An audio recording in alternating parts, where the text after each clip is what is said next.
Thank you so much, sir. Now I would like to call upon Mr. Abhay Vaidya, Director PIC, to share the overview and plan of the NCSI 2022 and welcome our chief guest.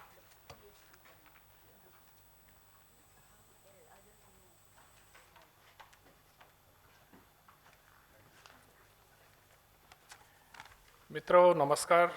Pune international सेंटरमध्ये आपलं स्वागत. Our chief guest, Ms. Sangeeta Jindal, Dr. Raghunath Mashelkar, Dr. Vijay Kelkar, my dear friend Prashant Girbane, and all the respected members of the audience. Prashant, you started by sharing some rich memories about social innovation and Pune International Center, and I just want to add to that. In 2013, when this program was started, I was a journalist, and I saw that something extraordinary was happening here, and I, with my team, would spend the entire day reporting this event. And indeed, what started in 2013 is as inspiring as we see it today. We are indeed grateful for the presence of our chief guest, Ms. Sangeeta Jindal, Chairperson, JSW Foundation, at this event. This is a flagship event of the PIC, and I wish all of you for taking the time out to attend this event. What is special, as Dr. Mashelkar has said, is the focus on social innovation and the fact that we connect with social innovators from literally all parts of the country, from Kashmir to Kanyakumari. This is a conference and a competition, and for the 10th NCSI, more than 130 entries were received from 20 states. These entries were screened and 18 finalists were selected, 6 each in the 3 categories: tribal, rural, and urban. These social innovators are from diverse fields, from agriculture to healthcare, education, community empowerment, and more. We will see presentations from the finalists, and the jury will select the top prize winner from the 3 categories. This conference will have 3 sessions. The Urban Innovation session will be chaired by Ms. Pratima Kirloskar, President, Innovation Society, Kirloskar Brothers Limited. The Rural Innovation session will be chaired by Mr. Mukesh Malhotra, Chairman, Wakefield Group of Companies.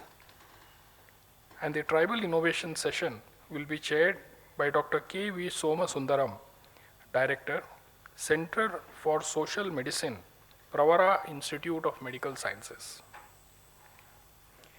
The valedictory keynote address will be delivered by Shri Kishore Chaukar, former Managing Director, Tata Industries Limited. As Director of Pune International Center, I am very keen to share just a few updates with you, and after which I would invite our chief guest to deliver her keynote address. These are exciting times for us, with conferences on national security, urban futures, climate change, and the Asian Economic Dialogue between now and March 23. Just a few months back, PIC signed an MOU with the Brazilian think tank SEBRI, and we will soon collaborate on projects with them. Sushil, you spoke of turning a movement from an event, and I see social innovation so as a collaborative initiative between Pune International Center and SEBRI. We can indeed take this program from here to Brazil. I am also happy to inform you that Pune International Center will be associated with India's G20 presidency as a knowledge partner on WTO reforms. I now have the honor of introducing our chief guest, Ms. Sangeeta Jindal, Chairperson, JSW Foundation. As the Chairperson of JSW Foundation, Ms. Jindal strategizes and oversees social development projects within the $22 billion JSW Group. This leading Indian company has a long track record and a rich legacy of empowering rural communities to enrich their lives since the last 3 decades. The foundation's focus areas are education, health and nutrition, skill development, rural BPO, environment and water, sports, and art and heritage. A philanthropist who believes in the transformatory power of art, Ms. Jindal set up the Jindal Arts Creative Interaction Center at the National Center for Performing Arts, NCPA, in April 1994. She also publishes Art India magazine, which has been chronicling the Indian art scene since 1996. Her efforts to preserve heritage for future generations led to the extensive restoration work at the Hampi Temple complex in Karnataka and the Knesset Eliyahu Synagogue in Mumbai. These two monuments received the UNESCO Asia Pacific Award for Merit for Cultural Heritage Conservation. Ms. Jindal has recently undertaken the restoration of the Shalimar Bagh, the world-renowned Mughal garden in Srinagar. She is an Eisenhower Fellow and on the board of trustees of the World Monuments Fund, India chapter, and an advisor on the Khoj board. She has been inducted as a key member of the Tate International Council and the UN Women Business Sector Advisory Council. In 2019, Ms. Jindal received the Golden Peacock Award for Social and Cultural Leadership and was recognized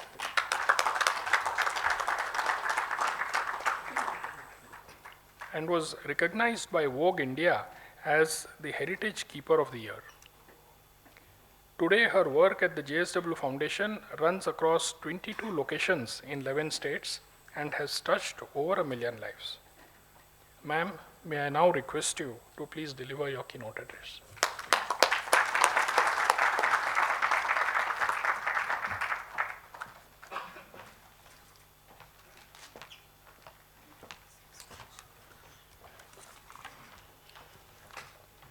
Dr. Marshelkar, Dr. Kelkar, all the Pune International Center dignitaries, my friends, thank you so much for this generous introduction. I have tried my best for many years, and there's lots that I have to do. Some of the things that were mentioned, I will just skip through because you have already introduced what has already been done. I want to thank Dr. Marshelkar for inviting me here to the 10th National Conference of Social Innovation. Over the years, I have heard about this platform growing in strength and stature, and I'm deeply appreciative of the conversations, connections, and the work that this National Conference on Social Innovation enables. Whenever I meet Dr. Marshelkar, I get very inspired. And if I do something, he says it is too little. So he says pole vault, I forget the phrase. And I sometimes think that, have I done too little? And why am I getting so much recognition? But as I said, innovation is something which is absolutely fantastic. And of course, I've been hearing what SWAS has done and whatever I hear. JSW Group has done our own very little innovation, which I will share. But if JSW Group can help to all the innovators that Mr. Marshelkar recognizes, we would love to be a part of the journey.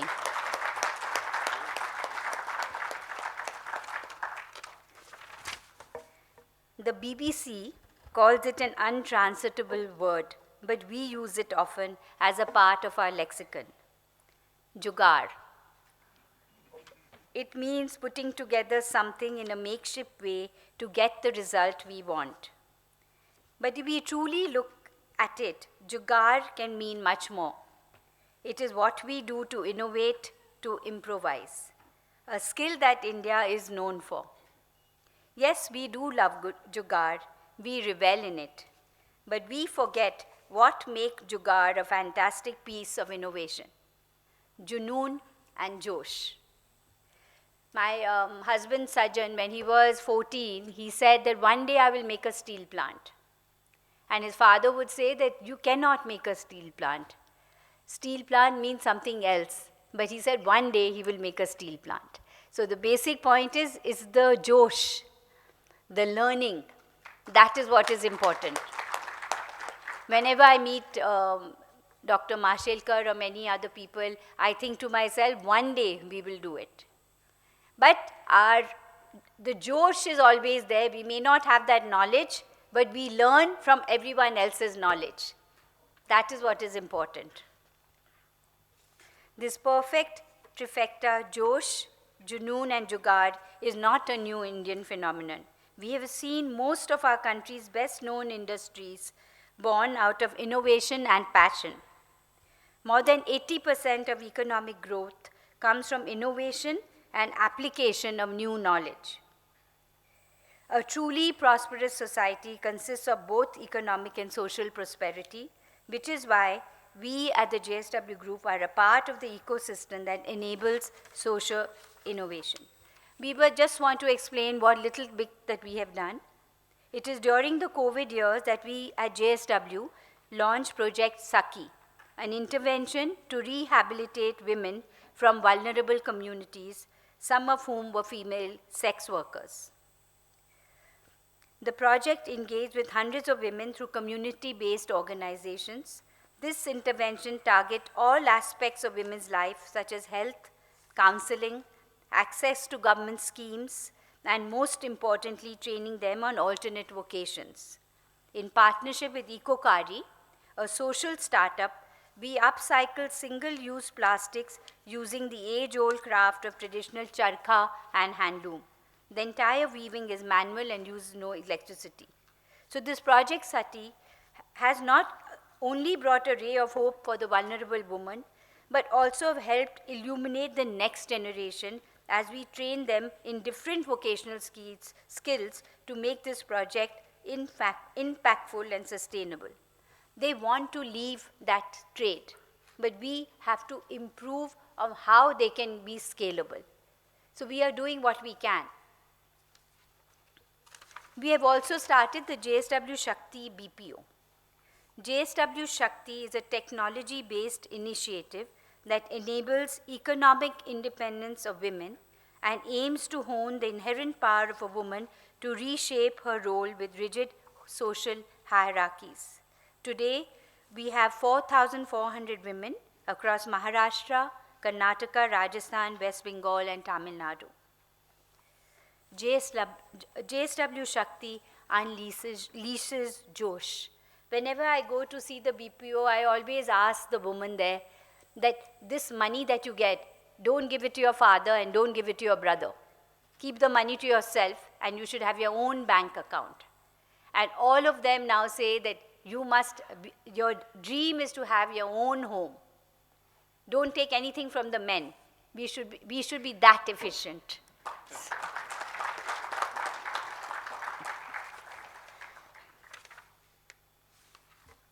I'm skipping some because you have already given me such a long introduction, so I don't want to say it again.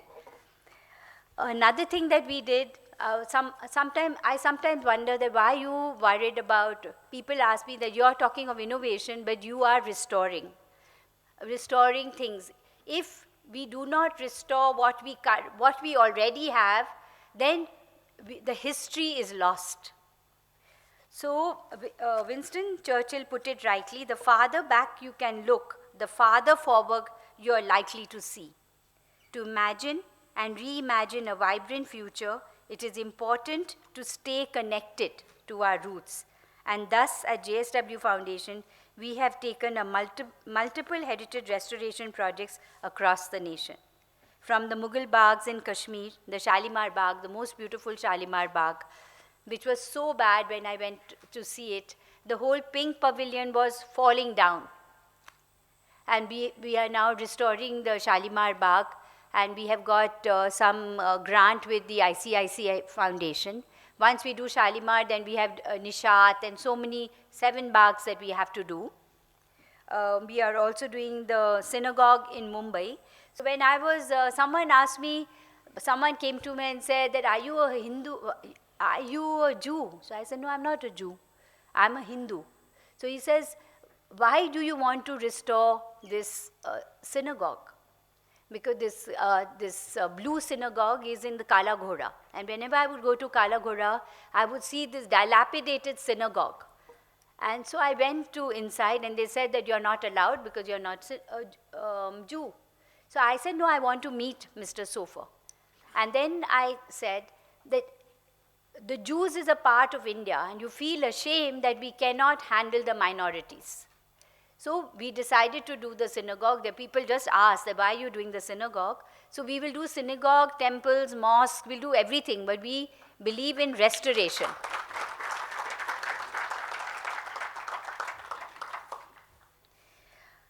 Since we are a steel company, we have to mitigate that loss. Steel means there is coal, we know that.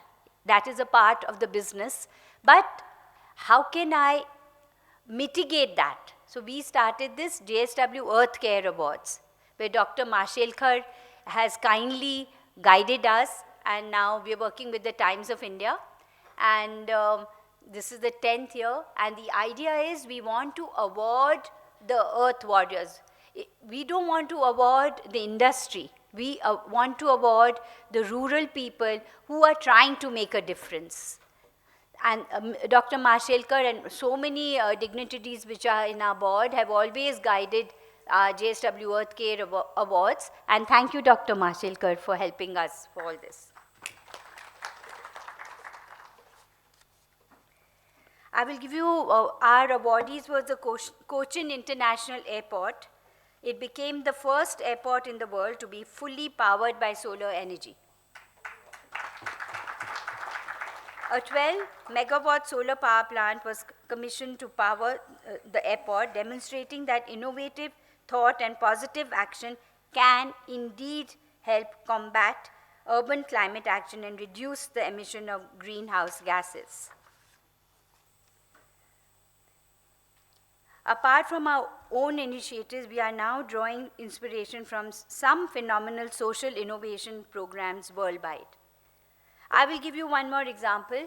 There is this one young boy, he was from, his name is Rahul. He was from San Francisco. He came to Mumbai and he went to Karnataka, went to Coorg and everything, and he saw the coffee beans there. So he has started his own brand called Subco, and he says that one day I will make the coffee from Karnataka, which will become Starbucks of India. So he has now got two, as I said, it's innovation. So he came to us, he has the best croissants, he gets the baker has come from Australia, the coffee has come from Coorg and one more place, Kunur and all the coffee things, Chikmagalur. And now his dream first is to have his cafe in Paris. So of course, JSW Group has given some kind of a grant. So as I said, if there are so many innovators here who have that passion, people like us, we industry, can only enable them.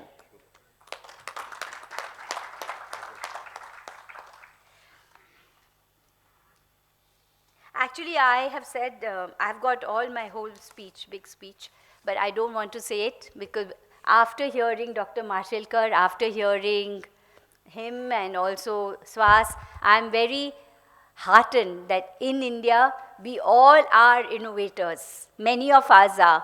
Sometimes someone comes to your home and you have forgotten something, you do a jugaad, idhar se udhar karke you put it inside. You know, you have to give a snack to someone and it is not in our list. So whatever is there, we make our own innovation. So I think the only thing we can do is to help the innovators. But thank you, Dr. Mashelkar, for inviting me. And as a representative of the JSW Group, we would love to help in whatever way we can, but give us a chance. Thank you so much. Thank you so much.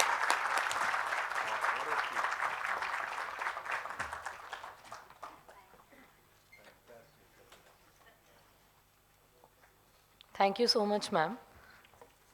Thank you for sharing the inspiring journey of what JSW Foundation is doing.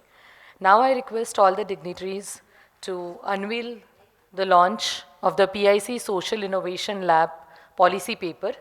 This paper is on case studies of 3 women entrepreneurs. I request all the dignitaries to launch the paper by unveiling.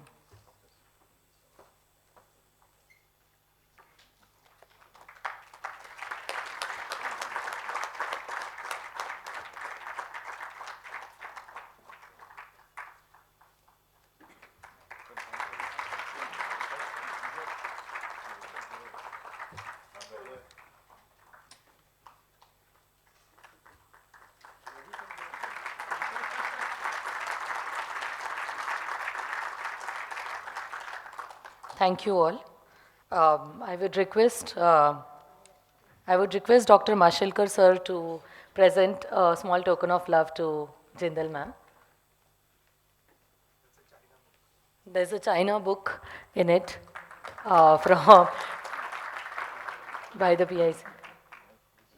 Yeah, from the PIC.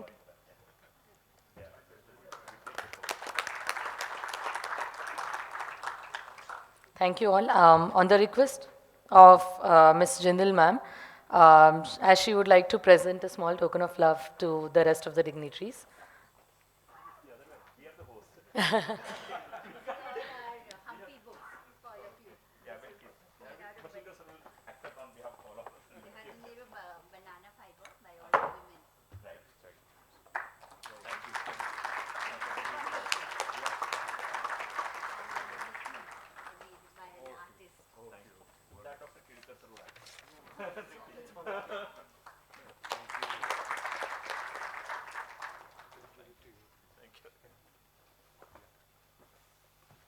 Once again, we thank all the dignitaries on the dais.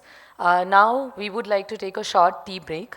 And I would request all of you sitting here that there are a few innovators showcasing their innovations where the tea would be served. So request you all to go on their tables and see and know more about their innovations. Thank you so much.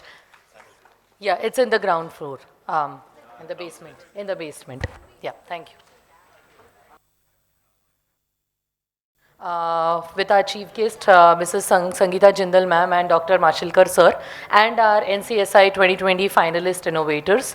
So to start with, I request all the innovators to share a brief about your work very shortly before asking questions to the dignitaries, and then we can start the interaction session. I think the mics are already provided. Any end can start. Good morning. I'm Anil Gokarn. I'm from ProEarth. We are into waste management. My question is directed to Dr. Mashelkar. In waste management today. Sorry, before we go forward, can you say in a couple of minutes what you are doing yourself? Oh, yeah. So I'm from ProEarth. We are into decentralized waste management solutions. So we help organizations to manage their organic wastes and also recycle to the maximum level so that landfills are prevented. Landfilling, dumping and burning of waste is prevented. So that is our work. My question is basically that, in the waste management sector, there is a lot of innovation needed right from the way waste is collected, maintaining its quality, having behavior changes, to segregate waste, and eventually a lot of logistics is involved, a lot of technology that needs to come into this sector. So I'm looking to understand how government organizations can help organizations like us to do research and development and to really innovate and come up with concrete solutions that are relevant to our country's situation. So that's really my question. Well, first of all, in terms of waste management, we are talking fundamentally about recycle, reuse, but most importantly, reinvention in terms of the way we do things. And there, the basic issue is not just the technology, the social behavior. behavioral science becomes more important than the science itself when it comes to waste management, because it just starts from us. Like when people talk about the menace of plastics and they find it in the sea, plastic didn't have legs to walk to the sea. Somebody took it there. So I think the first part is, as far as research and innovation is concerned, it's not just technology, but social behavior. It's a combination of both. The second part, in terms of research, there are, for example, laboratories, but I would like national laboratories and others, etc.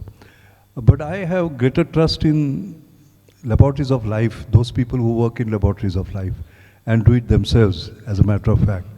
So I think the question that we have to ask is, what is it that we can do ourselves? There is an interesting story, I was in Indonesia, World Bank consultant, and on a Saturday, it was an off day, I was just relaxing and reading a book, and I saw a small swimming pool for children, 4, 5, 6-year-old Japanese children. A dry leaf came and fell into the swimming pool, and that Japanese child went and it was trying to catch it. I thought it was playing. No, it caught it. Not only it caught it, then it called for some support, got up, went looking for the bin where the waste was, put it there and came back. 4, 5-year-old child. That tells us how important it is, the responsibility of the self. So I would look at nation as a laboratory rather than national laboratories to create solutions. Thank you.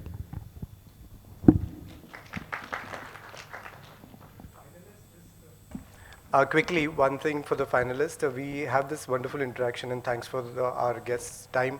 I'll request you to quickly pitch in 30 seconds what you do, and we'll make it more interactive than focusing on the giving emphasis on the question. Yeah. So I may request the next innovator to just quickly pitch and. Namaste everybody. मेरा नाम संजीव सिंह है and I am a social innovator, so-called innovator. I developed a machine wherein we can change datun into completely fresh toothbrush. Fine. My question is, when I took the decision as a startup or to start my idea, as Dr. Sir has said, it's a behavioral change. Not change. We are just trying to make it justify. Little bit modern way. मेरा question ये था doctor साहब कि in often course, I think everybody of you, me, everybody of being a human being, we go through that phase जहाँ आपको regret feel होता है. यार why? We had lot of other ways to do the things very easy. Why we made our life complicated? Fine. At that point of time, really, what do you suggest? We know all the knowledge. We read the books. We know the mentors. We know the people. But since we are different, fine. So what really can boost us at that time?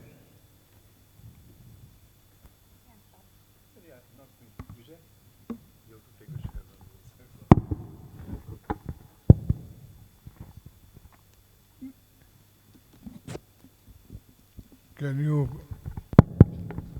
you please just repeat your question? Sir, my question was, being an innovator, since we start with a fresh idea, and it happens in the due course of our journey, we feel low. It's a very simple code. When time gets tough, tough get going. But to be tough, for that particular time, and to shorten that time, we definitely get tough over the period of time. I just want to keep the time shortened, not to keep low, believe in ourselves. Exactly what did you do? What have you done to keep your pace continue? Never felt low. Well, unfortunately, my DNA is not innovator. I'm a bureaucrat. But I'll tell you what I do. I mean, you also, in working life, you have to solve the problem which comes and think differently. I think you have to keep larger goal in your mind, that's all. That helps you. That helped me. And why am I here? What am I doing for? So, and many times, for civil servant, 90% you fail. I mean, you don't succeed. That's true. But still you keep on doing because you keep larger goal in your mind. That we are doing for something larger goal, namely I mean, it may sound sort of little pompous, but really one feels that one was trying to build for our country, trying to help to build the country. So one keep larger goal and you have to keep on trying, that's all. I don't think there is no other magic solution. That as long as the goal is in your mind, that still inspires you. And then, as I told in my own life, 90% of the time I failed in what I was trying to do. But 10% time you do succeed, and that's itself a reward. So, but that's, as I said, I'm not an innovator. I'm a civil servant, a bureaucrat. So bureaucrats have, in a way, simpler problems compared to what you're trying to do. But the failure is a part of life. I'm telling you, you must be prepared. That failures are more often than the successes. But one success can compensate many failures. And keep larger goal, that's all. Keep your goal high, and you are working for the goal. Success will come, and that's on which you have complete faith. The success will come, but be prepared for failures. There is no magic wand to get over. You just had to go through failures. Thank you, sir. Thank you so much. Now let me add to what Vijay has absolutely correctly said. Purpose, perseverance and passion. You have to have big purpose. जिसको हम ध्रुव तारा कहते हैं ना, north star, वैसे होना चाहिए. I endorse that. Purpose, perseverance and perseverance. It is always too early to give up. Winners never quit, quitters never win. Right? And that has to be done with passion. That's the first part. The second part, what you talked about failure, I agree. From today, start interpreting fail, because you will fail. F-A-I-L. First attempt in learning. First attempt in learning. Your best guru is your last mistake, as long as you learn from it. That's the second part. And third part is kind of mindset. Let me narrate something to you. Once Sunil Gavaskar, myself and Nandu Natekar were having a dinner. And I'm a great fan of Sunil Gavaskar. He played in those days where you didn't look like a warrior and faced the fastest bowler in the world. And I said, what is the key to your success? And he said something very interesting. He said, when I was in West Indies, and as you know, he scored what, 778 runs or something like that. Huh? Right. Correct. So he said those fast bowlers, they used to come from that end, 6 feet. And I had to look like where are they coming from. They used to bowl a ball, it used to pass me, and then I was a laughing stock. When I took the stance for the next ball, I said, this is my first ball. Because I had the ability to completely wipe off the memory of the previous ball. See the powerful message? Past is past. Don't keep on lamenting. So this is what I would like to add. Sangeeta, you would like to add something? Thank you so much, sir. Just a moment before you start. I'm looking at time, and there is a lunch at 1:30.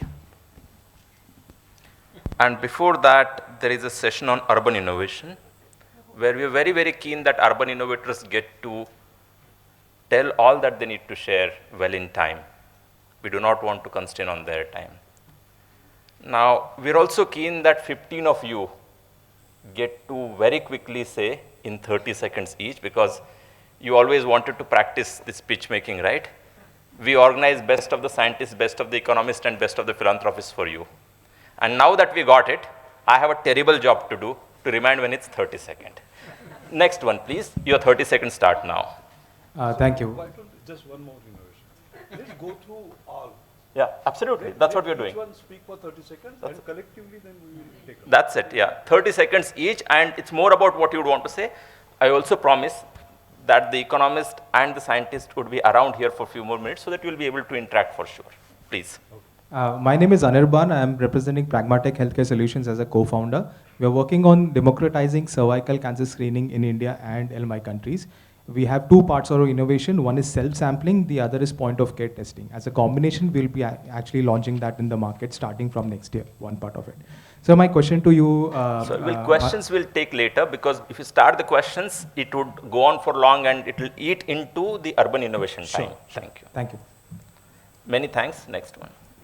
Very good afternoon. So I'm Dr. Vishesh Kasliwal. I'm representing Mediseva Technologies Private Limited.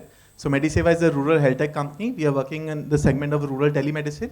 So we are opening multiple physical clinics across villages wherein the patient walks into the clinic and they get a consultation from either a specialist or MBBS doctor over a video line. And everything is associated around it. So that is the basic thing what Mediseva is doing right now. Thank you. Yeah, that's right. Hello everyone, this is Pratik here. I am a co-founder and CEO of DD Labs Private Limited.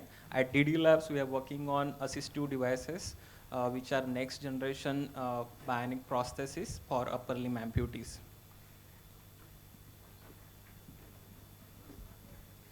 Namaskar, myself Sonali. I am representing Krishi Gati here. As our name Krishi Gati itself indicates that Krishi means agriculture and Gati means to speed up. We are working and we have developed an axle-less electric vehicle, which is India's first vehicle and its patented technology for intercultivation of food grain crop, which helps to achieve the SDG 2 and SDG 13. Yeah, thank you. Good afternoon, everybody. Myself, Dr. Lata Ghanshamnani. I represent as a co-founder my organization called R. Nisarg Foundation. I'm a practicing doctor, but the organization name is R Nisarg, that is my Nisarg. So the logo behind this is that we want to serve the planet. So we're looking at developing solutions which are local and will try to take care of the environment. Thank you. Thank you. Hello everyone, I'm Akash. I am co-founder of Urban Blue Technologies and we are into wastewater treatment. So we are developing a software suite of solutions for this wastewater treatment plants to increase their overall efficiency with just their existing assets. So we are able to bring the overall analysis time of 5 to 15 days to less than few minutes currently as of now. Thank you. Thank you. Yeah, hi, good afternoon. My name is Rahul Nainani and I am representing Recircle. At Recircle, we are developing a traceable reverse supply chain for plastic waste, where we partner with local collectors across India and track this material from collection till recycling. The material that flows through our supply chain is then sold as plastic credits to businesses to help them go plastic neutral and stop plastic pollution. We're present in over 200 locations and recovering more than 75 million kgs of waste throughout our journey. Good afternoon, sir. My name is Rajesh Kumar Singh. I am a founder of Vasudhaiva Kutumba Education Private Limited. We are going to provide education, entrepreneurship training in healthcare, agriculture, waste to earth, artificial intelligence, deep learning, machine learning, and toy and other entrepreneurship we will be going to provide. Very good, thank you. Hi, good afternoon everyone. I'm Dr. Pallavi Roy and representing Digi Swasth Foundation, which essentially means digital health. We're an NGO that's working on making healthcare more accessible and affordable for remote areas, such as rural areas or marginalized communities. And we do this using a phygital approach, which is physical and digital. So we build telemedicine centers, provide teleconsultations, referral pathways, conduct camps, so on and so forth. Thank you. Thank you. Hello. On the other side, yeah.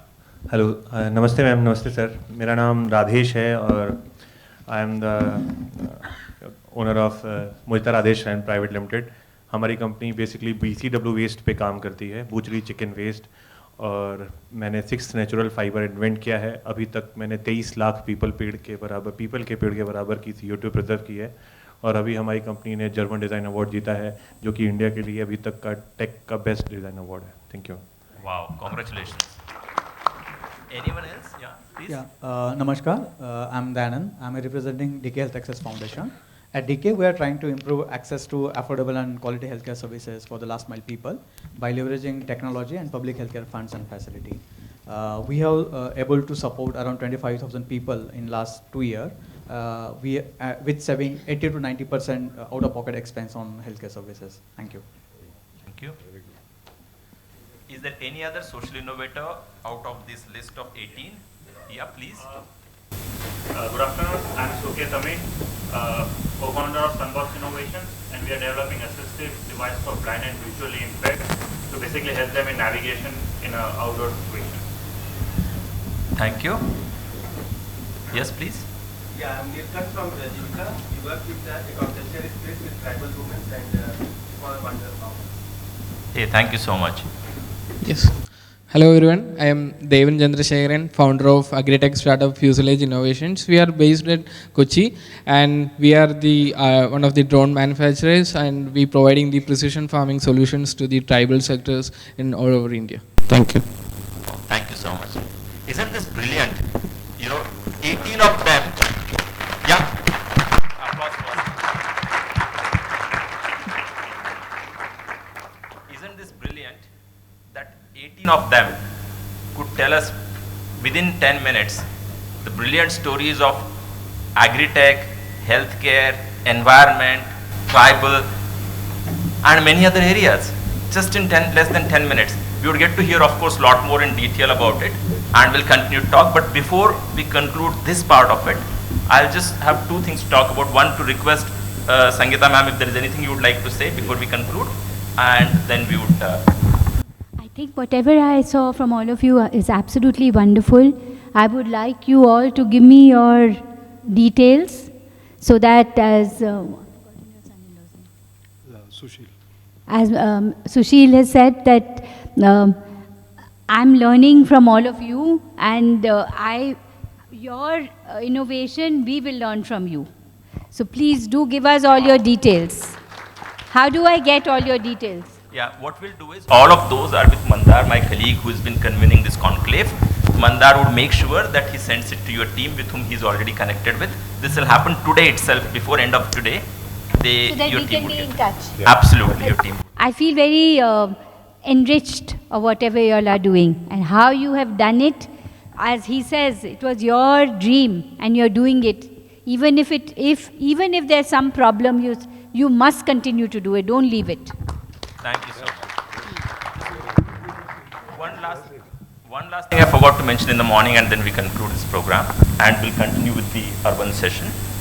Forgot in the morning, and I say this in every meeting, every conference, ताली बजाने से कभी किसी का नुकसान नहीं हुआ है. मुझे तो पता नहीं है किसी का नुकसान हुआ है. तो जब भी जिसका मन करे वो तब ताली बजाएं. That's all that I want to say, and we'll conclude this part, and we would look forward to the next event. Thank you. Very good. Thank you, sir. Thank you, ma'am.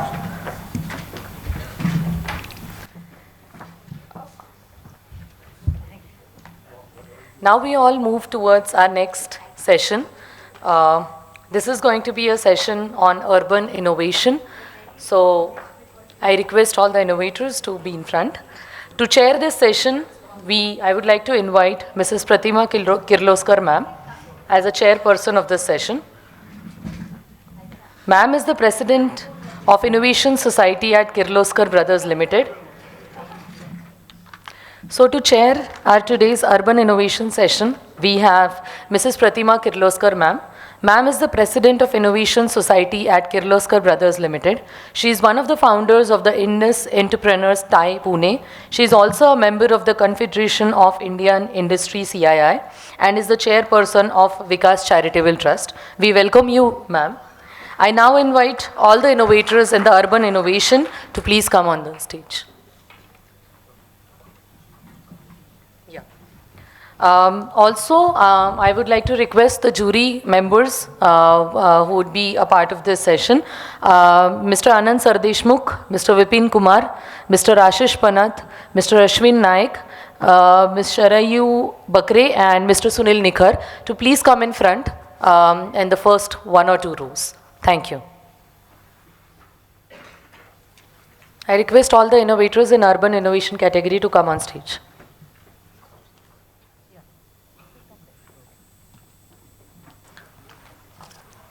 I request Kirloskar ma'am to please take on the podium and start the session. So good morning, everyone. We now start this session on urban innovation. And as India grows and urbanization takes place, there will clearly be a need for creative, innovative people to apply their minds to give solutions that would make everyday life comfortable and affordable. Especially quick medical aid and services, assistance for the elderly and children, cheap power, recycling of waste, and conversion to power again. Innovation in innumerable ways, right from ordering vegetables, getting food delivered that is clean and hygienically made, to easy payment gateways would proliferate.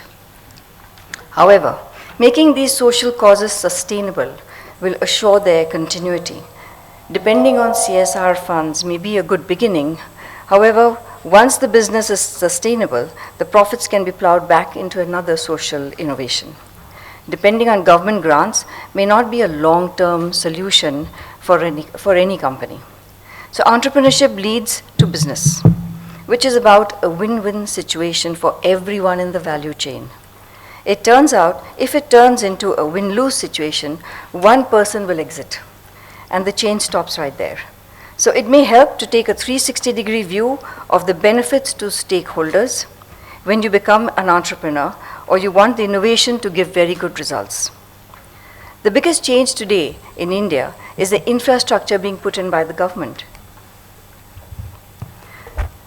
to give good road connectivity. May help innovation in logistics, cold chains by collapsing your travel time. This would help the last mile connectivity, roadside eateries and conveniences. Broadband, that's another area which the government has stressed on.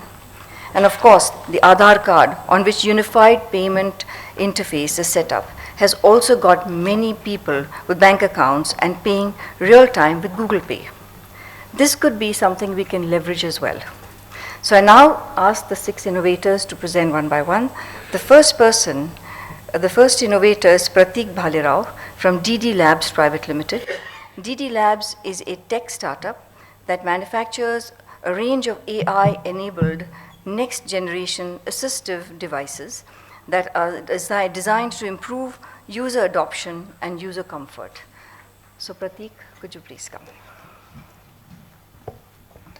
Good afternoon, everyone, and all respected dignitaries. First of all, I would like to thank PIC for giving this opportunity and platform to present DD Labs in front of such audience. Today I am representing DD Labs. We are a technology startup with primary focus on next generation assistive devices. I would like to start with a small story of Babita, who is a 50-year-old working professional. She met with a road accident and lost her dominant right hand. In one day, her life got shattered. Post her amputation, she went on to buy a limited functionality myoelectric prosthetic hand at 3.5 lakhs. But due to its limited functionality, difficulty in use, and heavy weight and uncomfortness, she stops using it after a few months, and she is still compromising on multiple things.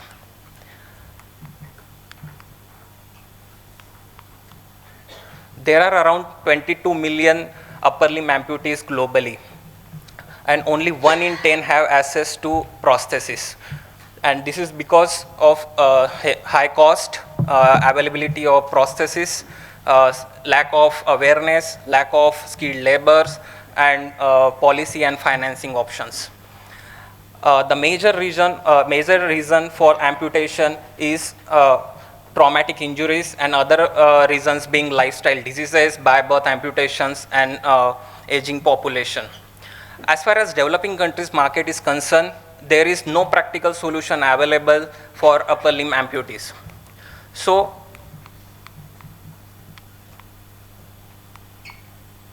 to bridge the gap between limited functionality prosthesis and a very expensive bionic hand, we are offering a ProGrass multifunctionality hand, which is controlled through your muscles electrical signal. So just to give you an example, when you think about any particular gesture like closing of hand, the hand will close. So it is the most lightweight hand in this particular segment, weighing around less than 400 grams. We are providing 4 essential gesture support with which the person can do more than 60% of its activities of daily living. Can we switch to the video? Yeah. So we started with building a technology platform which senses the biosignals. Here it gets the EMG signal. Here you can see a volunteer who is a by-birth amputee, never tried any kind of prosthesis in his life, wearing a set of electrodes which are non-invasive, and the hardware is trained with his data. Whenever he thinks about a particular gesture, you can see in hand he is replicating the those gestures. In a way, it is like a thought control prosthesis. Can you skip to the presentation?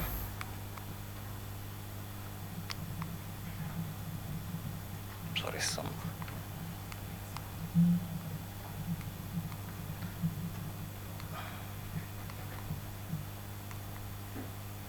Sorry.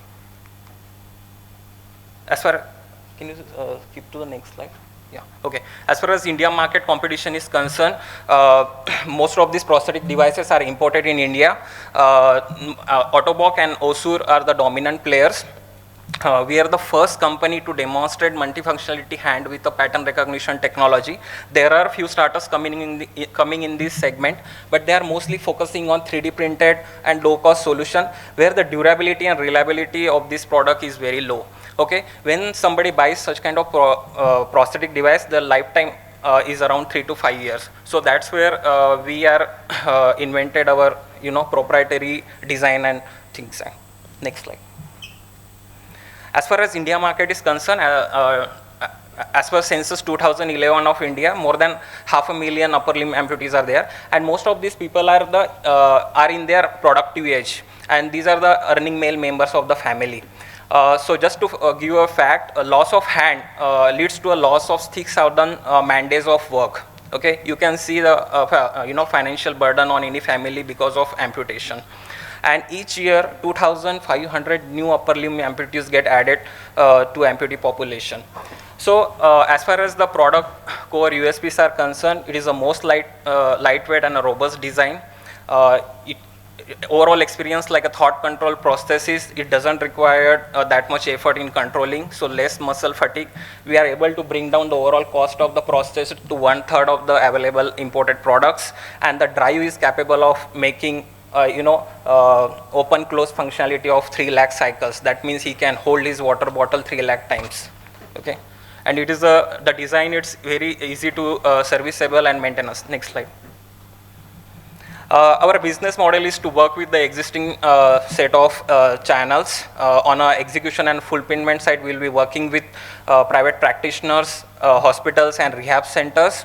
On a demand side, there are direct inquiries from the users through social media channels, referrals and all. On B2B, we will be tying up with surgeons, CSR partners, NGOs, and defense is also one of the segment we want to look for. Next slide, please.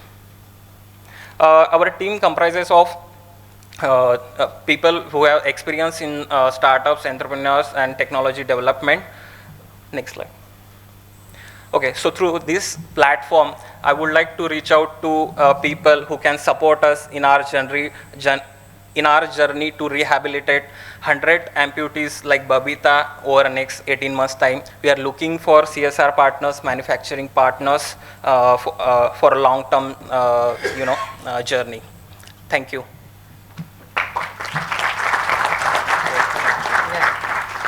Thank you, Pratik. I now request Kirloskar ma'am to please share a token of love with Pratik Valera from DD Labs. So Pratik.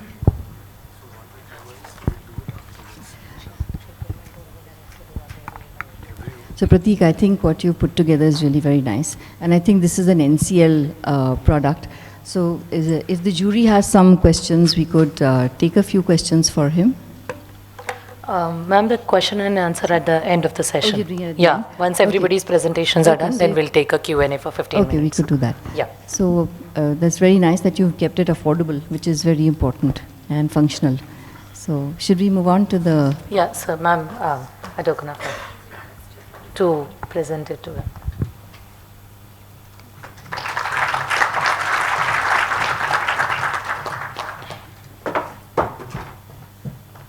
The next.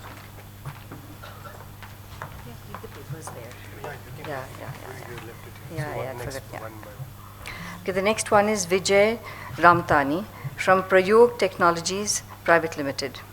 Prayogic Technologies provides cost-effective energy solutions by converting solid waste into energy using biomass gasifiers based thermoelectric generating modules. So over to you. He's not there? Okay. So Anil Gokaran, he's from Pro Earth Ecosystems Private Limited. Pro Earth provides decentralized, cost-effective, and customized solid waste management solutions to enable zero waste communities. So Anil, please do come.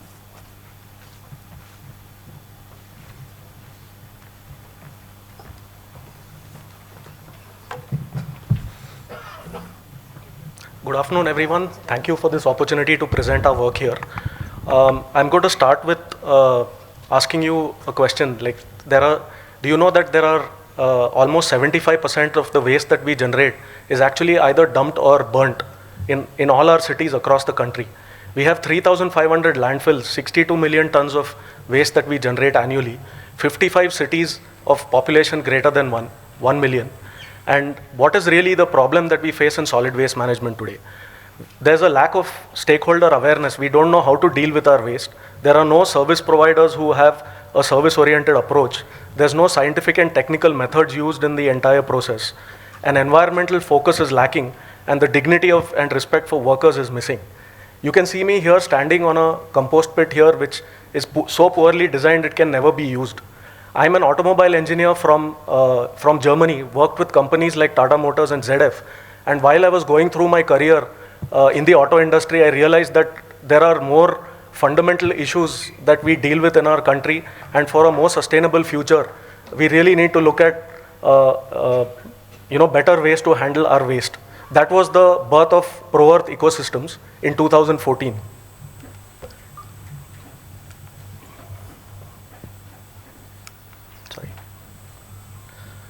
So what does Pro Earth do? We are a one-stop shop for waste management solutions. We work on 60% of the waste. That is really our core focus in converting it into compost, which goes in as a soil amendment.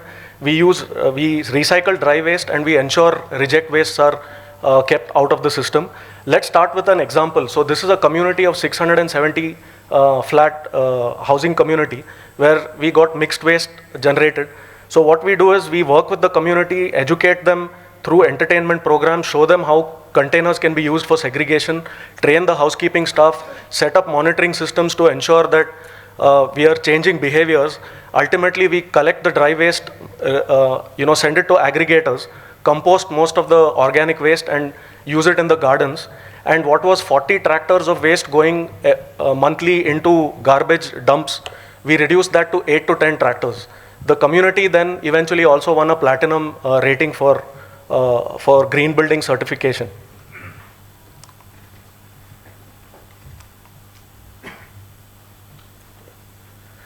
So what is our core strength? We are really doing composting in an odor-free, cost-effective manner in the most challenging spaces. We cover 90% of the waste. We also went through the entire lockdown, working throughout all the lockdowns. This is the beautiful scenarios we create in communities where we set up composting facilities and we run and manage and operate them. We design for ease of use so that people who work in this field can easily manage the waste. They don't have to do any heavy lifting. They don't have to do turning, and it's not labor intensive. We meet social objectives by bringing dignity and recognition to the people who work in the field. All our employees are covered under all benefits, and we ensure that their dreams are also fulfilled while working with us. We meet environmental targets. For example, garden waste is channeled into the hills of Pune with tie-ups with NGOs, and we ensure that leaves are used as mulch for soil development, and Pune's forest cover has hence increased. With dry waste, we change behaviors and we ensure that plastic waste and other recyclables are gathered without contamination, taken to our center where we segregate and eventually channel it into aggregators. We use all social media tools, websites to communicate with customers, and we also use mobile apps to ensure that the quality of our work is maintained, and we report that to our customers. We are a for-profit organization, a private limited company. 8 years into working, we really work with literally everybody, starting with residential complexes to municipal corporations, and we are profitable from our first project. We work with 15,000 households today on a daily basis. As revenue sources, composting is our primary revenue source. We work and we set up design and infrastructure and then operate and maintain these facilities. For garden waste, we channel through logistics and make sure it goes to afforestation programs. With recyclable, non-contaminated material, we channel it into recycling aggregators. Today, we process 280 metric tons per month, that is 10 tons per day on a daily basis. We have a sustainable business model, and the organic revenue growth that we have achieved, we are at around 1 crore today in turnover. Our team consists of 6 members which cover marketing, sales, quality management, operations, purchasing, and our operators are in the field going from society to society doing composting. As far as how we want to grow, we want to increase our turnover by at least 5 times we believe with an investment of 4.7 crores. We'd like to also look at strengthening our action in Pune and then growing to a new city where there's a strong municipal push, active citizens, and people who are willing to pay for our service. The investment we'd like to target towards better financial management, better marketing, and also developing some technologies to better outreach to customers, and also build up a new team in a new city. With that, we meet many environmental goals, and we would be able to scale up those goals like reducing CO2 emissions, reducing landfill space, increasing compost, and creating jobs. So what we are really looking to do further is, we want more of you to actually purchase our services. We want to do better business development. We want to experiment with new pilot models. We want to see how behavior shifts can be made quickly. We want to restructure our finance, do better costing, and basically help us scale up, and we are really hoping to get mentored here. Finally, I'd like to say we also meet international goals which are in line with UN SDG goals. Our technology mentor is Inora, an NGO with whom we are partnered to do CSR projects in rural areas in waste management. I thank you very much for this opportunity to present our work here.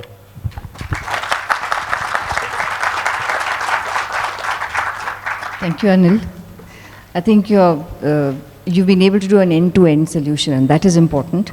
And I think you should have put here how one can contact you, because there are already so many people in this, and by word of mouth it can spread. But you did not tell us what your rates are for this kind of a service. So maybe you could add that next time. But it's certainly a wonderful endeavor. So we'd like to give you a small token. Thank you, Anil, and thank you.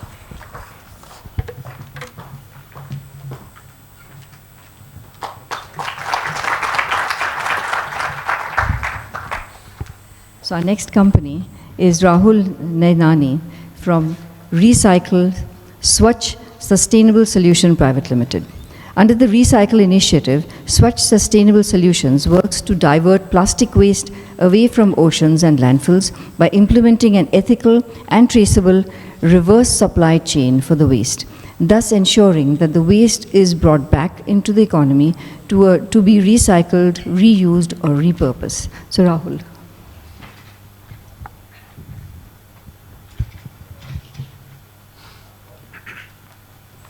Hi, good afternoon everyone. My name is Rahul Nainani and I'm the co-founder and CEO at Recircle. So what most people see as waste, we see as resources. And at Recircle, we're on a mission to ensure that resources are not wasted. If you can just get to the next. Yeah. So what most people see as waste, we see as resources. Sorry for that. And at Recircle, we're ensuring that these resources stay in the ecosystem rather than reaching our landfills and oceans. Next slide, please. So generating waste is inevitable, and plastics is entrenched in our life. It's durable, flexible, versatile, affordable, and it's helped modern society actually upgrade in terms of where we are looking at right now. How we look at Recircle, what we look at it is that we don't see plastics as a problem, but more as a solution to impact the millions of informal workers that actually work in this sector, a solution to make a more resource efficient world. Next slide. So what we do at Recircle is essentially we enable businesses to stop plastic pollution by and meet their sustainable goals by either offsetting their plastic footprint through our digital platform or by introducing ethically recycled plastic in their supply chain. On the next slide, I'll show you how we do this further. So what we've developed is a traceable reverse supply chain for plastics, where we partner with local informal waste collectors across India formalize their service in terms of making sure there's no child labor, proper working conditions, and they act as our collection partners in terms of collecting this material. On the other side, we partnered up with recyclers as well as processors to actually process this waste on the other end. Now, with the digital platform, with the help of mobile apps and dashboards, we're actually tracking this material. So every time our collector actually collects this material and dispatches it, we know who's collected it, what is the type of material, the geolocation for it, to ensure that there's enough transparency and traceability in the supply chain. This is then acknowledged by the recycler once it reaches the recycler that the same vehicle has reached his facility, to ensure that there is no duplication of these credits. This is then further converted into a plastic credit token and then sold to businesses to help them comply with the extended producer responsibility as well as to meet their sustainable development goals. To give you an example how this would work is, let's take an example as if Coca-Cola is selling 10,000 bottles in Maharashtra. What we do is that with the help of our collectors, we collect these 10,000 bottles back from the ecosystem, transfer that to a recycling facility, ensure that it's being properly processed, and for that we sell these plastic credits to businesses like Coca-Cola to help them offset their footprint. We've essentially simplified the process of helping businesses to take action against plastic pollution. You can go to the next slide.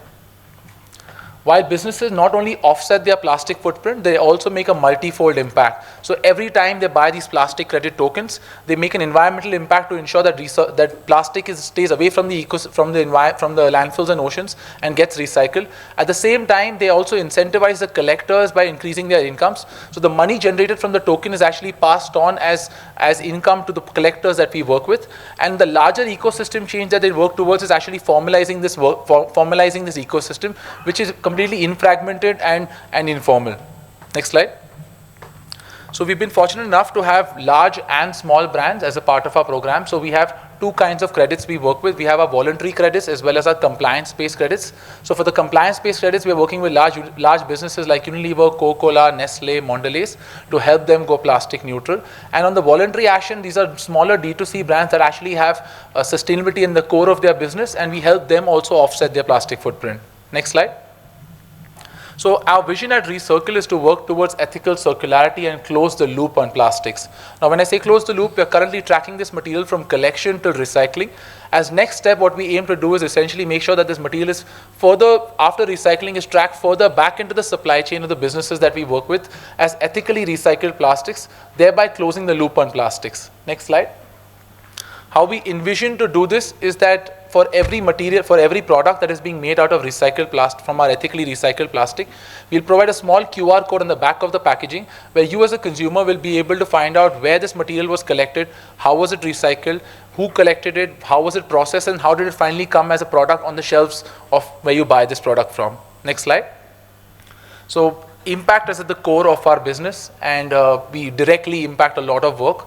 So the primary impact that we evaluate is the waste diverted from landfills, and we've diverted more than 74,000 tons of material over the last 6 years. The interesting number that I want to showcase is that we've diverted more than 49,000 tons in the last 6 months alone, which, to give you context, is collecting 10,000 kgs of waste every hour, every day for the last 6 months.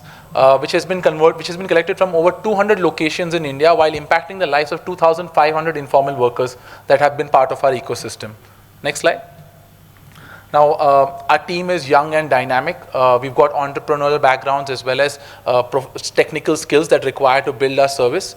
And apart from that, we've also got industry experts and advisors that actually help us in terms of business strategy and in terms of where we're looking at going next. Next slide. We've been also fortunate enough to have international funders that have been part of that have supported us in our journey. Most recently, we've received a grant from GSMA and UKAID, which is primarily being used to build our tech platform to actually get the traceability across the supply chain from collection till final recycling. We've also been part of multiple accelerator programs which help us increase our network and guide us from time to time. Next slide. While we are in the business of sustainability, we also believe that sustainability in the business itself is important. And while doing that, we've been cash flow positive for the last 4 years, while growing 100% year on year. And we're projecting a $4 million revenue at the end of this financial year, while recovering 80,000 tons of material and scaling that up to 5 lakh tons of material in the next 3 years. Next slide. Now, small changes are good, but I think the people together in this room can actually make a much larger change. And I urge everybody on behalf of Recircle to actually help us escalate and amplify our impact. If you are brands and if you're looking at starting your sustainability journey, look no further, we're right here. If you are policy makers and actually we're looking at creating a larger impact in terms of awareness and formalization, we are here to work with you. If you are recyclers or in the business of anywhere in the supply chain, we are open to collaboration, as this is not a one-person job. And if you're an investor, we're looking at a pre-series A funding, we're happy to share more information on grant and equity, so happy to get that information going as well. Next slide. So now, since the last 5 or 6 minutes that I've started this presentation, Recircle's team across India has recovered more than 1,000 kgs of waste in real time. And I urge you all to be a part of the solution rather than being a part of the pollution. Thank you so much. Next slide. You can just put the next contact details on that.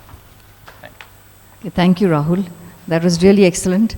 And what's important is that there are two aspects. One is employment for lots of people, and your carbon credits. But I just had a thought while you spoke of helping Coca-Cola. They could probably be your partners. Maybe some of your funding could come from these companies. Maybe you'd want to think about that. That will make it very sustainable. And thank you for being here. I'd like to. Thank you, Rahul.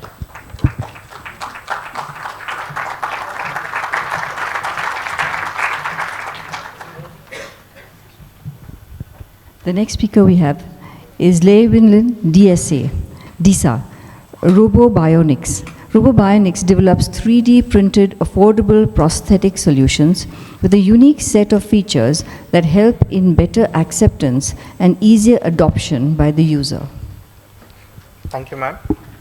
Good afternoon, everyone. As ma'am has already introduced me, we develop solutions that aid in rehabilitation. So if you take a look at a person missing their hands, it's very difficult for us people with both hands to understand that pain. That's because we take both our hands for granted. And that pain is, no, thank you. That pain is not due to the lack of solutions, but due to the gaps present in those solutions. Some gaps being age-old technology, be it 30 years, 50 years old. So high weight of devices, training times going upwards of 2 to 3 weeks, and absolutely zero customizations. Next. So I'm proud to introduce Grippy, that is lightweight, comfortable, can be learned to use within a single day of training, and is enhancing the user experience by being the first device on the market, giving the sense of touch. So this is a way of closing the loop in our biofeedback system, where a person can now understand whether his prosthetic hand is opening, closing, holding onto a soft or a hard object without looking at it. Next, please. We have two patents granted and multiple filed and under process. Next, please. One back. So this is Mr. Bipin Mishra, one of our very early adopters. What you can see him doing is wearing Grippy, holding on to a matchbox, taking out a matchstick, lighting it. Now, it's a very trivial task, but it's very complicated to do it when you don't have a hand. So that's the power that Grippy is able to give to its user to get rehabilitated as soon as possible. And the way we could do this is we rethought our sensors. We don't work on traditional myoelectric sensors. We have designed our own mechano-myo sensors that work faster. The sensations, giving the user the confidence of not crushing any object that they hold using the device. And finally, being a made in India product, it needed to sustain the harsh temperatures and humidity of the environment. So with all that taken into account, the users are able to utilize it much more faster and much more comfortably. Another problem that we observed when we were deploying solutions was a key stakeholder over here was the clinician who was going to be fitting these devices. And those fittings would take another 2 to 3 weeks in the measurements, the retrials and everything. So we were able to come up with a solution to empower these clinicians in such a way that we go right from the evaluation, customization, and the final fitting all in a single day, be it a city or a village. Next, please. So there's a broad spectrum of devices. We come in between what we call the myoelectric hand, a 3-finger or 5-finger device with a single motion, and a bionic hand with multi-finger articulation. So we found the need was for something affordable, locally serviceable, without even our own intervention, and finally easy to use. Next, please. So at the price point that we come in, we are able to offer a host of benefits to our users that are need to have rather than nice to have, due to which they are able to be rehabilitated much faster. Next, please. Till date, we have deployed over 50 units, 30 through CSR, 20 during trials, and this is a latest update to me that another 5 units have been sold directly through customers approaching us in this week itself. Next, please. So in order to continue expanding, what we thought of doing is leveraging our partnerships with CSR, with making the entire ecosystem more accessible through payment supports and financing aid. Next, please. Some of our most recent clientele include various big names across not just corporate levels, but also state social welfare departments, hospitals. Next, please. So the impact that has been created is clearly visible through all these deployments in line with the sustainability development goals number 3 and number 10. Next. Yeah, so initially, one behind, initially our device was suited only for people with a below elbow amputation. What we have now noticed is, be it a birth amputation, a birth defect, or even an above elbow amputation, we are able to help them out as well. Next, please. As you can see, from teaching, driving, getting re-employed, that's the vision that we have to give these people their dreams back, give them the power to live them once again. Next, please. Some of our most recent achievements, the most notable one being the National Startup Award this year. Next, please. So yes, this comes to where we are seeking help. We believe that through the existing CSR programs, wherever there have been mobile units, medical camps, etc. deployed, we could first of all find out all the people who are still needing it and are unaware. Second, through that data aggregation, we can run various rehabilitation programs and awareness activities. And finally, utilizing any investments or CSR grants, we can get those people rehabilitated as soon as possible.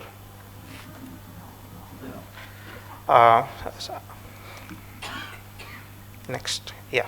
So, yeah, we are a balanced team, including IITians, designers, clinicians, industry stalwarts from various domains. And we have been supported by a lot of organizations that have been continuously been fueling our growth. Next, please. Next. So these are some of those few happy customers, and we look forward to your partnerships, your help, in order to keep reaching out to every person who is missing a hand, one hand at a time. Thank you.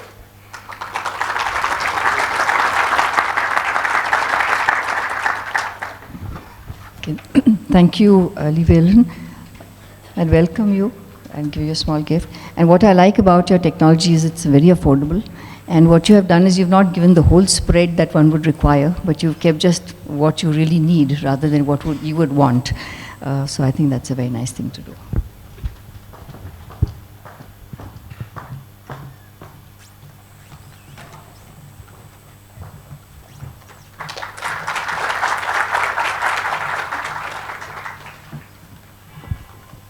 I'd like to introduce Suke Tamin from Sunbots Innovation.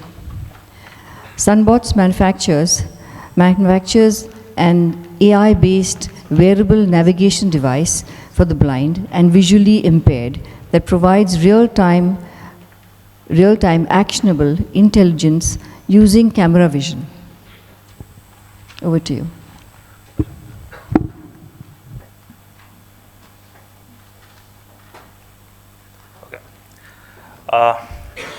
Good afternoon, ladies and gentlemen. Actually, in small instances does impact, and I'm actually feeling it right now, addressing such a big crowd. Let me begin with a short story that led me to develop this product. One night, suddenly I had a bang, and my wife screamed, "Suket, I can't see." And very casually I replied, "I'll make smart glasses for you to see." Though everything was okay with her, but next morning, she was behind my life to actually go and speak with blind people. That's where I visited an NGO in Ahmedabad, which is Blind People's Association, where I met many people, and we were talking about how the technology can help them. And that's where I met Mr. Tiwari ji, who is a retired music teacher, and even after retirement, at the age of 66, he still comes to BPA every day to help other blind people. And when we were talking with people, we've identified 3 different challenges that they face. One is navigation. They need real-time, detailed information that can actually help them in moving in an unknown or a rapidly changing situations. And that's where we developed a wearable device, which is a low-cost, affordable device, which connects with your phone to generate the already technology it's built. So we use that technology with a small camera, which is AI powered, to give them real-time and detailed information. So this is a short video. Is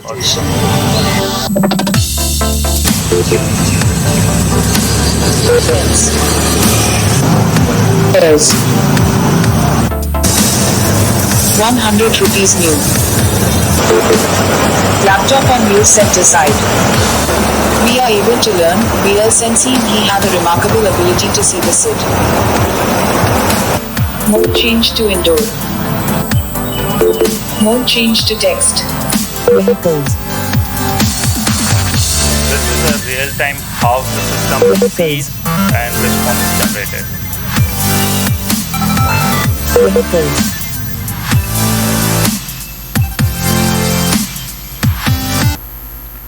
So basically, in our daily life, we don't see many blind people around us. But the fact is that, according to WHO and many other researchers, that there are over 300 million blind and visually impaired living in the world. And India being the single largest population of over 55 million.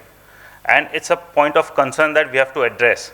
And we are going to start by targeting young people who are working or are in education who can have a better future. We'll be working with NGOs to actually train people to adapt to the new technology, new products, and we are focusing on tier 1, tier 2 cities who have maximum outreach to people. So there are a lot of people who've built. Globally, there are many products available, but they are very expensive, which an Indian individual cannot buy. So, and in India, we also have different products, but they are very bulky, and they are still 30,000 and upwards. Whereas we have developed a device which is mere $100, which is about 8,000 rupees.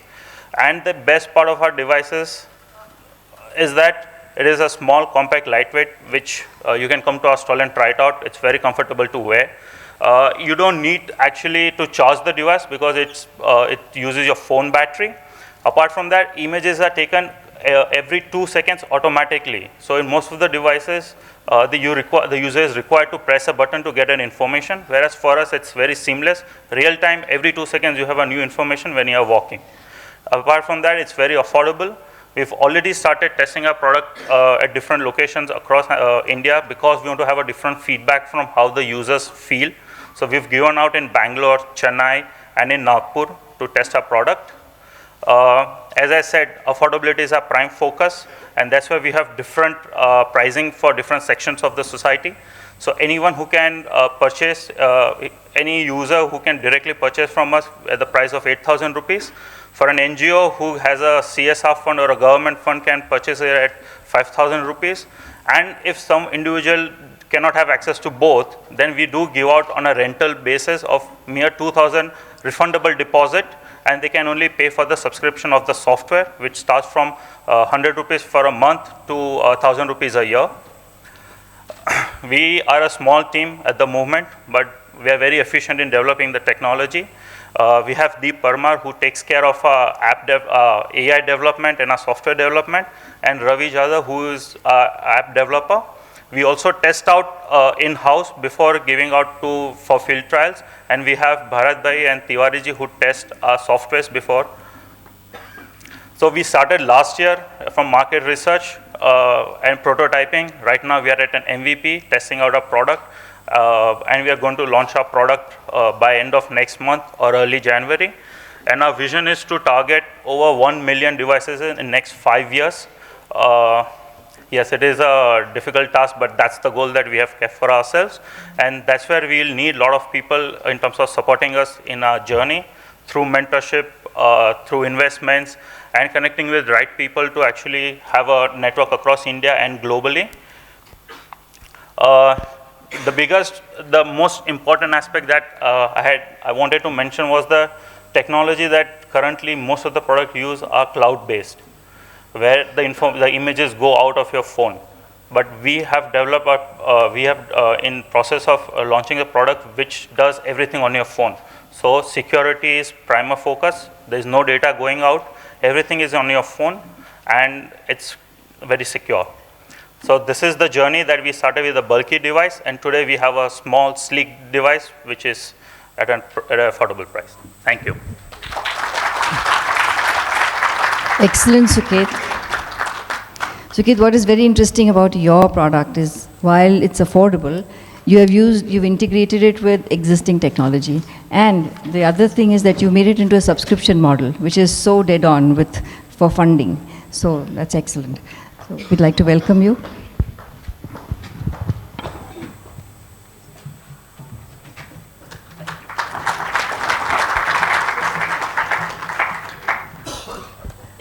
We'd like to open this up to the jury for questions. So if anyone has some questions.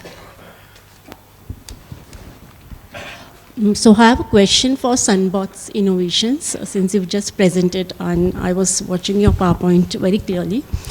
I just read there that your target audience or the target users age group, you've defined very clearly, so 13 to 50 years of age. Yes, ma'am. So that means that users above 50 age cannot use your product? I mean, what is the... No. That is basically our initial target audience. So we'll be focusing initially for the young population because they're more tech savvy, because they go out on a daily basis.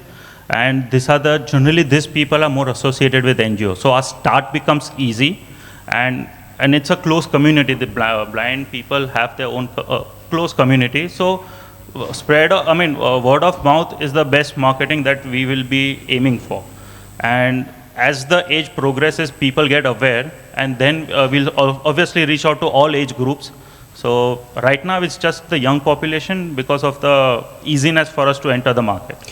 Even the price point, I found, the price point is also a little bit of a concern, because though it is, of course, it's an expensive development process, but the price point, those who would be actually using it, if you could see, the blind, the beneficiaries.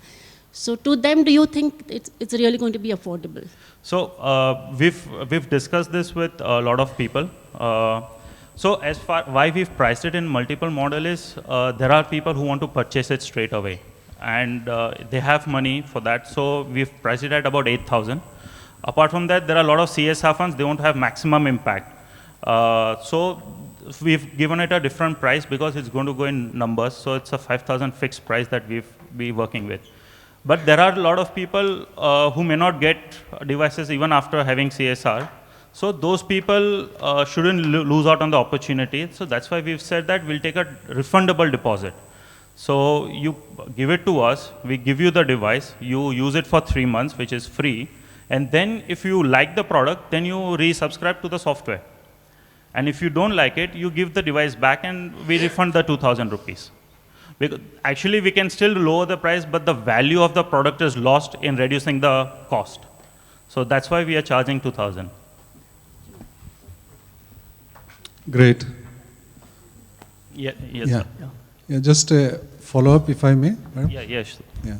So, one of the things that didn't come out, both with the prosthetics and your Sunbot, is what kind of testing needs to be done? Because in your case, from design to market, it's less than a year, right? But somebody else has been spending 6 years, like prosthetics.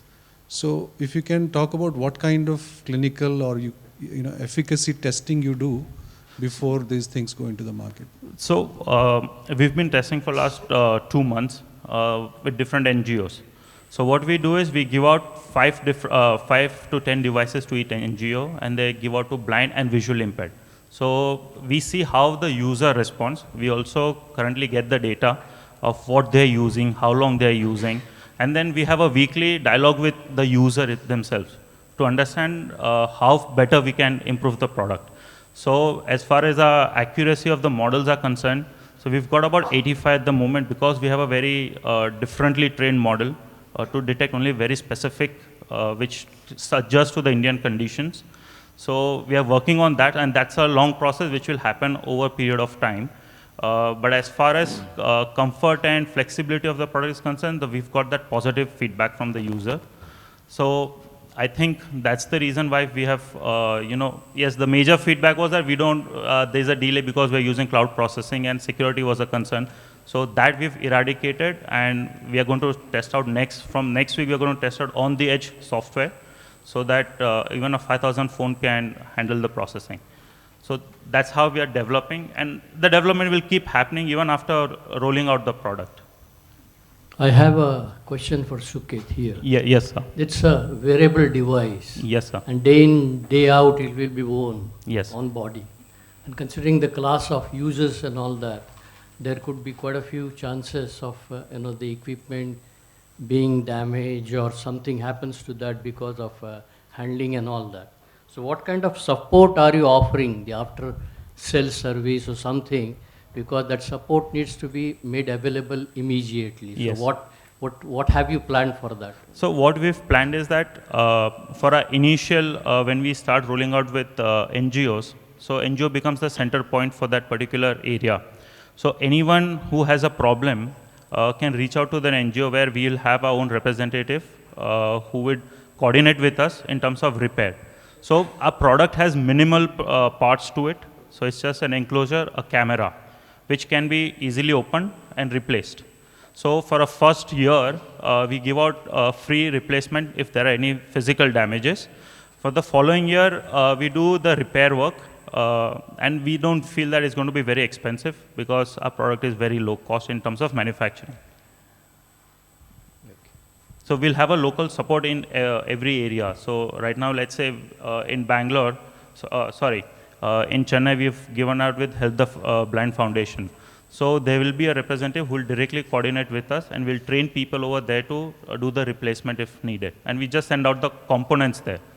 So we don't have a lot of operating expense, and it becomes easier for them to manage.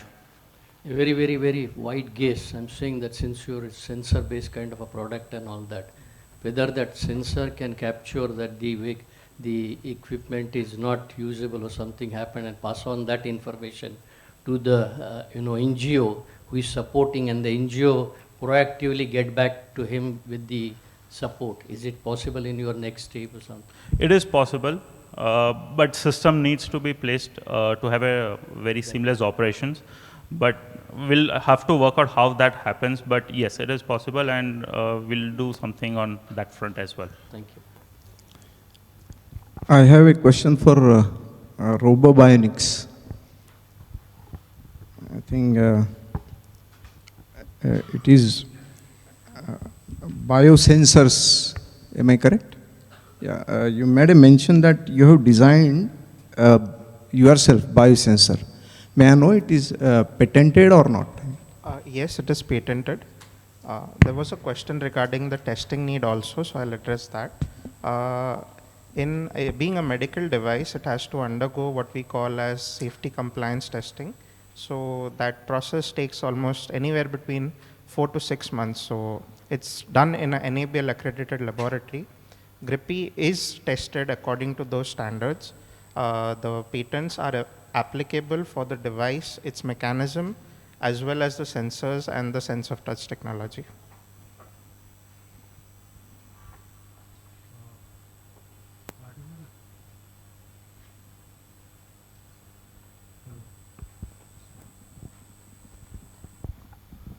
I do have a suggestion, not the question, in fact, for the sunboards. So in spite of putting a person at NGO, it must be expensive for you, and they may also have the limited capacities. Why not you have, there are lots of electronic shops, in fact, so you, make them your authorized service stations, because they do have all the tools and everything, and the person is competent. It has camera and a small circuit, so it would be very easy for them to repair immediately.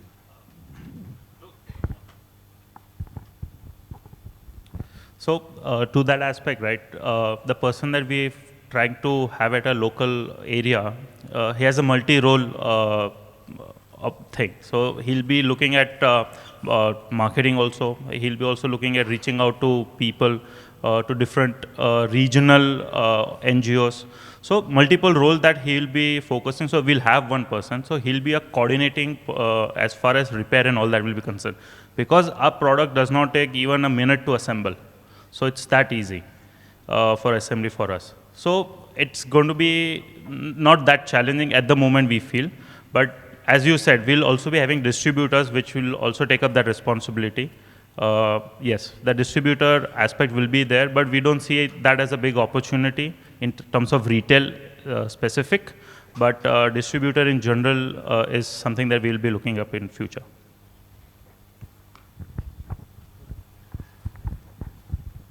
This solid waste management 3, Pro Earth. See, you are acting as interface for the waste management, or you are giving services? So we are providing services directly to waste generators. And question to this last one, sunboards.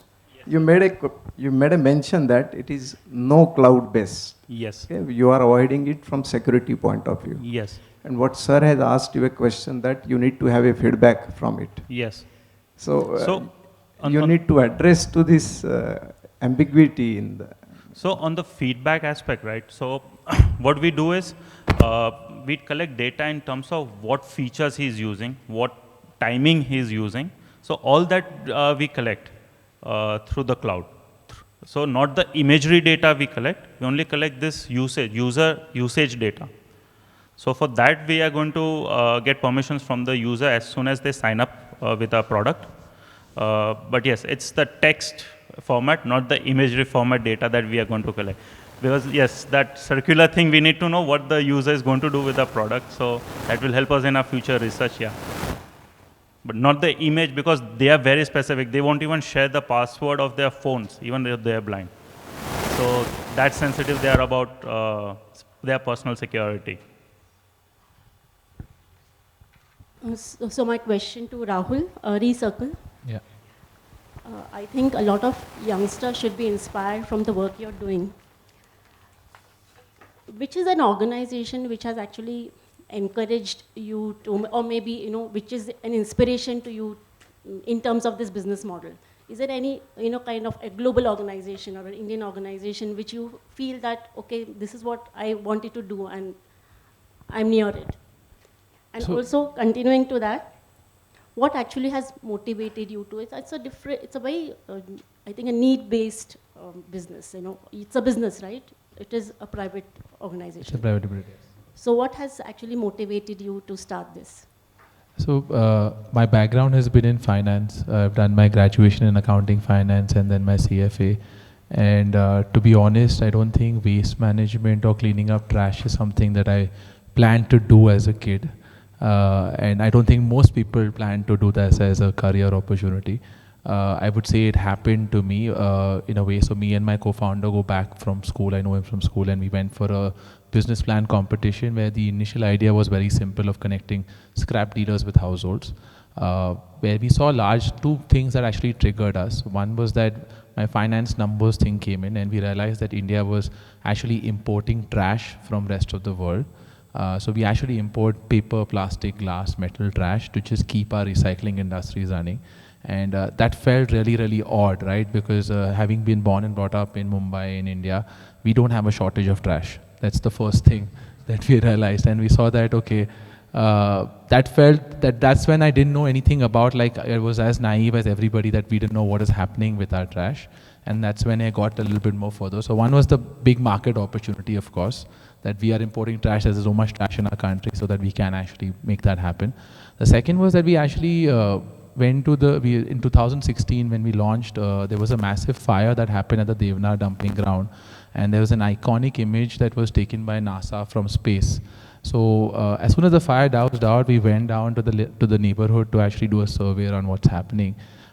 Two things that we found out. One was that these fires actually happen on a daily basis. It was just this one particular day that if you see the dumping ground, it's like in the heart of Mumbai city, and it's got the creek on one side and the city on the other side. And this particular day, the wind was blowing towards South Bombay. So everybody woke up, and so did we, and we realized that these fires happen.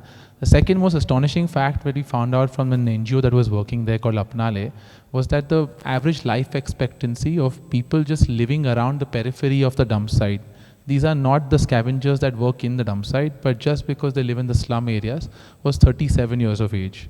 And which was shocking that, living in Mumbai all my life, I had no clue that is happening in our own city. And over the next few years, me and my partner would have visited almost 100 dump sites across India, and the situation is the same. So the motivation was with regards to creating that impact and seeing that there's a much larger challenge, and it's been a journey throughout. And international, with the second question, internationally there are a few organizations that are doing great work. I think if I had to refer to somebody, Plastic Bank from the US is doing some good work. So I think that's one of the organizations that we do look up to. I have a question for DD Lab. This is very interesting. You made a statement that it is thought control prosthetics, and you have mentioned there on the slide intuitive. Right. So I would like to know from you that if you are claiming patent and all of the technology, are these words included in that claim of yours, or this you made out of your interest? No, not exactly out of interest as such. If you see the particular currently available prosthetics, they are based on a conventional technology. When I say conventional, it uses single or two electrodes sensors basically, and there are a lot of products coming with 15 grips, 44 grips. But just think about how you are going to control those many grips. Okay.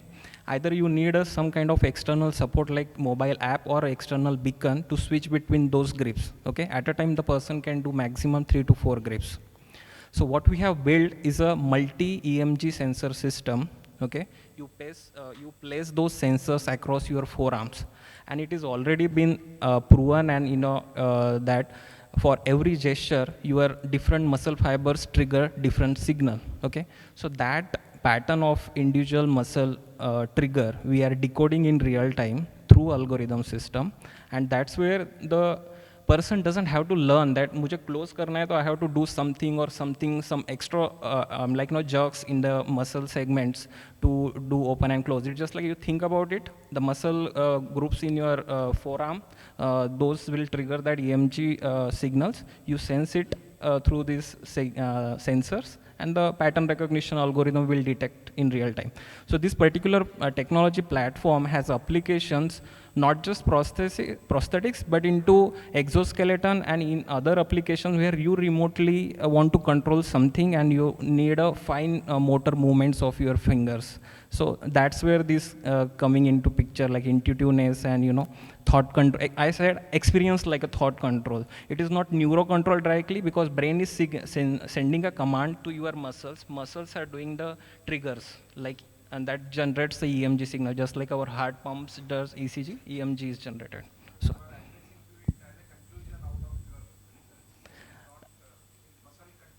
Yeah, it is muscle control. From a user point of view, he is not doing anything extra for it, okay? He is just thinking about close, the natural way of doing it, the gesture, yeah. We can take any one final question if there is any. Yeah, Before not we a close. question, but a comment. I think all five of you, phenomenal work, and to identify such niche that nobody can question that there is no demand for it, right? So number one. Second is the level of thinking, the technology, the IP, I mean the depth of work all of you have done, really commendable. Congratulations. Yeah. So I'd like to, someone else? One final question. So this question is for Pro-Earth. You know, you are definitely trying to handle a big issue. You know, bigger and bigger societies are getting built, and of course there are many players in this segment. Like a lot of people are selling machines. That's what is in my society. So, you know, it's also economics has to work out for a society. Unfortunately, that is what they look at. You know, maintenance charge has to be less, and all these things. So how do you, because this is a big scope, but how will you handle that one? How do you compare against that? That's a great question, because we currently work with about 100, more than 100 housing societies. And like you said, working with housing societies is not an easy job. It's not easy to get decisions through. There are a lot of people having hundreds of opinions, and actually closing a deal takes a lot of time. The point is that when it comes to finding, like you said, machinery, there are several technologies that are also being operated. But you know, our experience has been that most of these machines are not affordable. They are not reliable. Most of them break down. There are a lot of maintenance costs that go behind it. So our approach is to make it affordable, and that's really, we offer a service that costs something like 60 to 70 rupees per household per month. Okay, and the idea is to use methods and which anybody can do. We just need a civil worker, we need a fabricator to set up our infrastructure. It's easy to maintain, it's long term, and once set up, we can guarantee a result. So the problem with a lot of housing societies is, you know, there is a lack of awareness in terms of selecting the technologies that go into waste management. And in most cases, you know, machines put in a huge amount of investment, and then finally your waste is ending up in the landfill anyway. So our concept is, you know, really go down to the basics, go traditional, natural, and make it affordable. And that's why we are one of the few organizations that are servicing these requirements in composting completely odor-free, you know, pest-free for 6 years, 7 years. We have projects that are running. And that's a testament to the fact that it's affordable, and even large communities and residential communities where decision making is slow, you know, they've been able to sustain these projects for 6 to 8 years. We'll take one last question from Anand, sir. Yeah, this is for Pratik. You mentioned about, Pratik, you mentioned about a certain number of usages which could be made with your equipment and all that. So I just wanted to know whether this has been certified somewhere, and I just wanted to know whether, did you have any interaction with probably one of the oldest and the biggest institution, the, you know, the Artificial Limb Center of the Army and all that, which is doing a lot of work since ages. Right. So did you use your thing there, and did you get any feedback from them or something like that? Yeah, so as a Pune-based startup, of course, ALC is one of the, that prime institute where you want tooling. We have approached them in the early start of our project. The thing is, defense is, you have to take a lot of permission and all. The route is little different. There is a tender process. But there has been some positive development once we show that the product is commercialized and all, they're interested to use our product for their soldiers basically. Yeah. Ma'am, we request you for closing remarks. So I have to say it's been really invigorating to listen to all of you. And what was striking is that you have shown a lot of observation. You've observed issues and come down to solutions. You've given an end-to-end solution, which is very nice. One of you even gone to the extent of making it into a subscription-based model, which is very modern in thinking. And I wish you all the best, because I think such kind of thinking is going to help us move forward, especially making it affordable and just make life more and more convenient as we move along. So thank you very much, everyone. Thank you. Thank you, ma'am. Thank you to all the innovators. Before we end this, I would like to call upon stage Dr. Mashelkar sir to felicitate Kirloskar ma'am for chairing this session. It is yeah, and we'll take a group picture after that.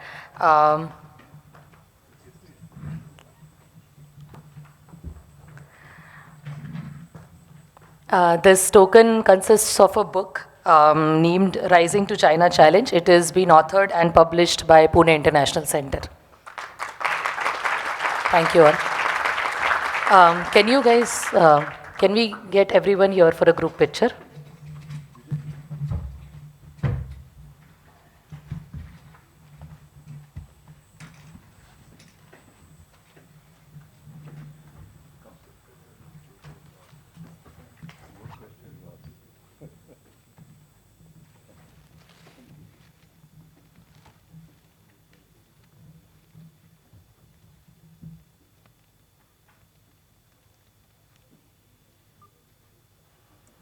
Thank you, sir. Thank you, ma'am. Thank you to all the innovators. Wonderful work, all of you. Congratulations. I would like to now call upon stage Dr. Vijay Kelkar, Vice President PIC, for concluding remarks.